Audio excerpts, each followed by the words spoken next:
In this video, I'm going to show you all my tips and tricks for turning reclaimed lumber, in my case, old framing 2x4s, into milled workable lumber, and then finally fine furniture. And the first thing I'm going to do is, you can see, especially these longer pieces, they're over 8 feet and they have quite a severe bow in them. So I took calculations for all the sizes I need. I'm going to cut these into smaller sections, which is going to make them much safer to send through the table saw. The first part of this process is going to be removing all of the old hardware from the material, especially if this was in a house that was old enough to have wooden lath and plaster. There's going to be quite a few nails on the edge.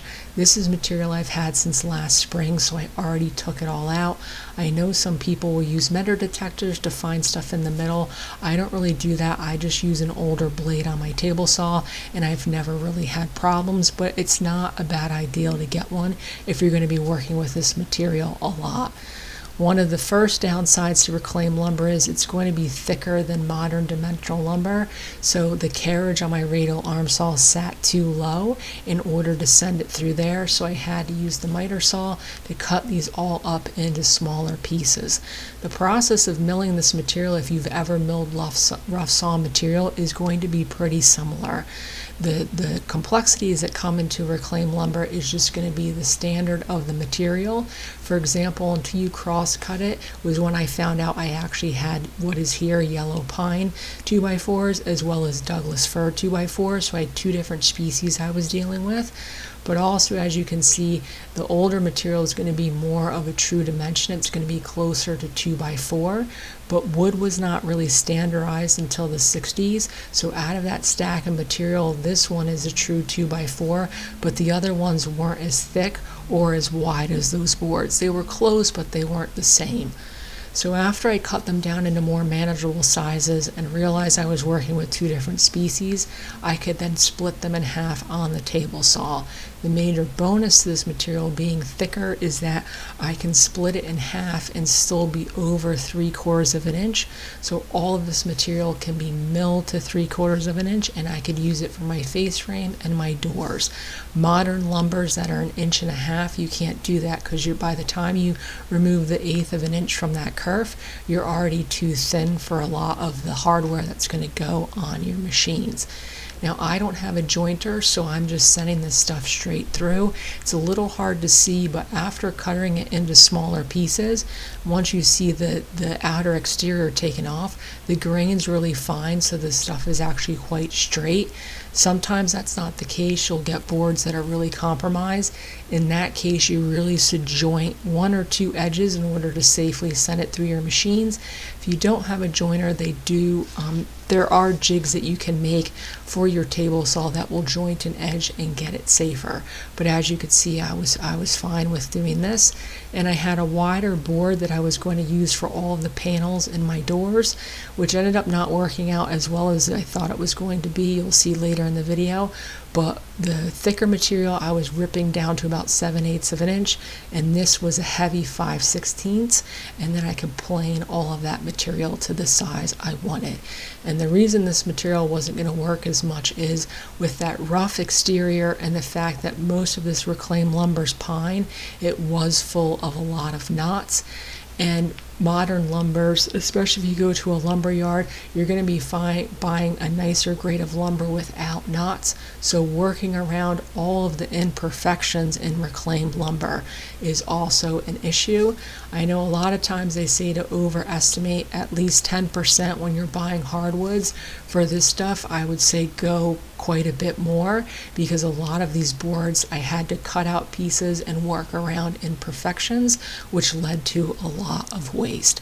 But as you can see, planing this actually took quite a while because I had quite a large stack and I was doing 2 different sizes. But once I got them all to a uniform dimension, like I said, 3/4, I just went through and ripped both of the sides straight on the table saw, and this is what I'm left with. I had, like I said, really nice old growth Douglas fir, which I'm using for the majority of this, and then there were some pieces that were yellow pine with too many knots that couldn't be used, but I did have some yellow pine that I was able to cheat in certain spots of the face frame and the doors to make it match close enough that I would have enough lumber. But this is the stack that I'm essentially working with. Paneled wood and 3/4 inch dimension. I'm assuming if you're using reclaimed lumber, that's going to be a dimension that's going to be pretty common for what you're making, because that's what I use if I was using normal hardwoods. So, but before you start, it is important to think about what dimensions you do need. Same thing goes for the face frame. I knew my 2 stiles were going to be a little bit wider so I could scribe them to the space. But then other than that, I knew that I wanted the straight grain on the sides. So the most visible pieces is where I use the nicest lumber.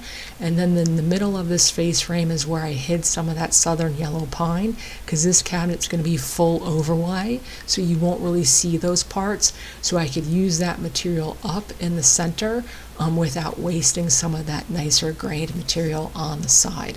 Now this is part of a larger build process, so if you're interested in how I make face frames and doors, I'm going to go through it pretty fast in this, but next week is when I'll start uploading that material. Once I had the face frame done and I had utilized some of the nicer pieces for the edges that you'll see, I can start cutting up my materials for the doors.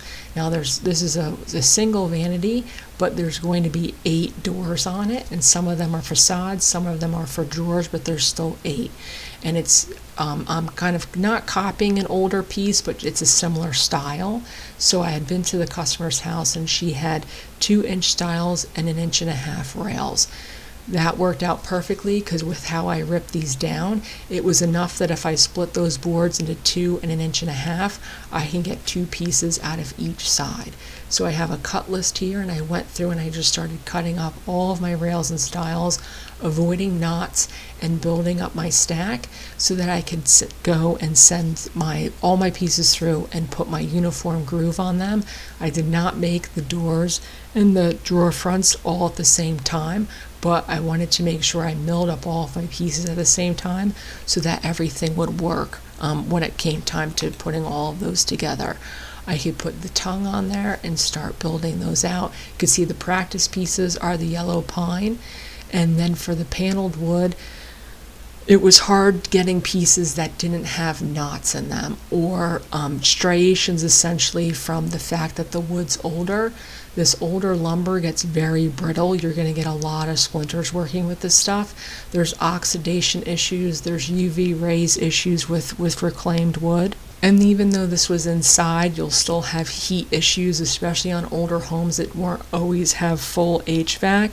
So over time, that wood becomes very brittle. And if there's no water damage to it, you could still have issues with a lot of cracking in it, which you'll see in some of the paneled pieces. Because of all of those issues, that oxidation over a long period of time really turns that wood quite brittle. But I was able to eke out enough material in order to do the front face, which was the most important. The side panel you can see was also being done, but that is not the part that you face when you're in the bathroom. So I cheated some of the less nice pieces to that side. But you can see with the rough material before I started working with it, the pieces that had a lot of knots I saved for another project, because sometimes I use these boards in full and some people like the knots. If you've ever worked with surface material or buying from a hardwood supplier, you're most likely going to have to joint or plane a side or an edge, unless you spend a lot of money to get surface 4 sides, which is what this other piece of wood looks like.